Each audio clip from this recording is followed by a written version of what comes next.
Саламатсыңар балдар. Биздин бүгүнкү практикалык ишибиз көчүрүү, коюу жана маалыматтарды байланыштыруу.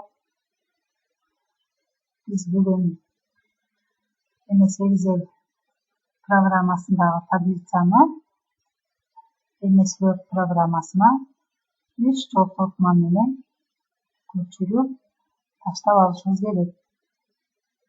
Алгач биз таблицаны белгилеп алып, бул жактан копировать кнопкасын басып, MS Word программасына өтүп, ставить кнопкасын басабыз.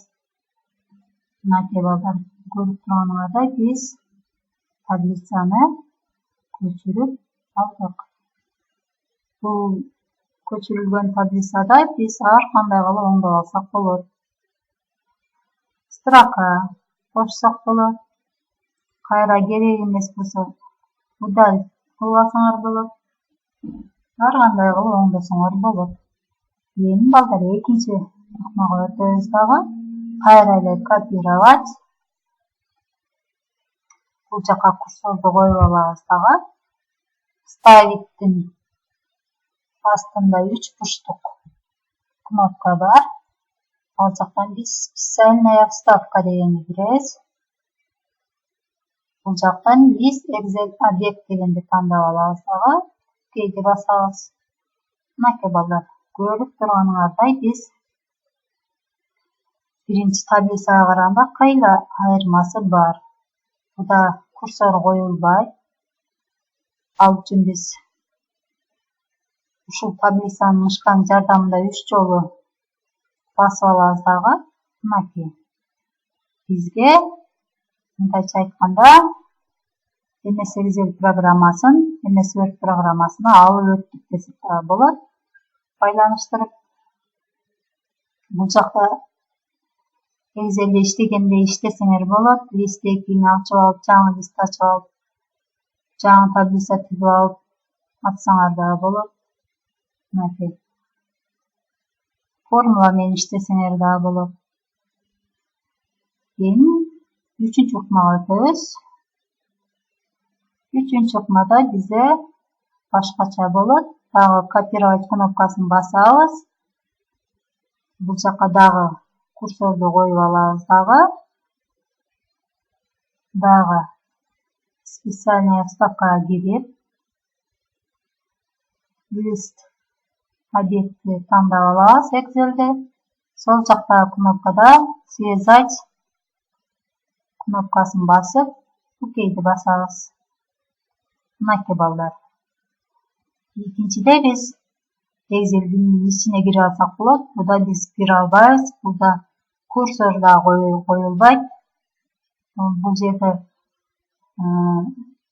сумма продажды оңдой да албайбыз. Ал үчүн биз Excel программасына өтүп, бул жактан оңдосок, мисалы майды апрель десек, бул жак автоматтык түрдө өтүрүлөт. Мынакей балдар. Апрель болуп оңдолду. Сумманы да өзгөртсөңөр болот. Сумма продажды 6000 деп бул жакта автоматтык түрдө өзгөрүлөт. Мынакей балдар, биз бүгүн 3 ыкма менен үйрөндүк. Биз буну сохранить этип алабыз.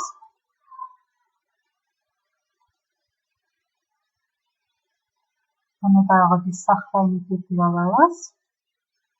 Эми балдар, ушул эле Excel'деги таблицаны MS Access программасына импортировать жардамында өткөзүп алсак болот. Ал үчүн биз Access программасына кирип,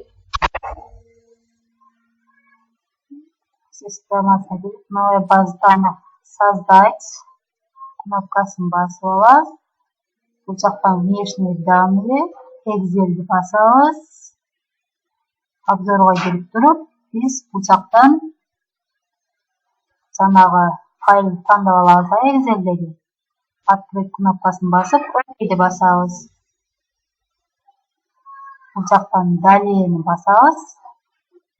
Бул жакта птичка коюп коебуз дагы.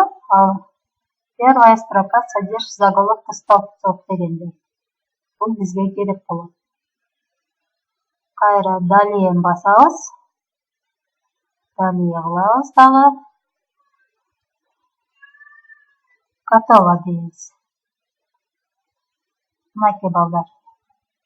Бизде таблицабыз бул жака импортировать этип алдык. Жанагы таблицабыз Access программасына өттү. Бул жакта да иштесеңер болот. Анда эмесе биздин бүгүнкү практикалык ишибиз түшүнүктүү болду деген үмүттөмүн. Саламатта калгыла.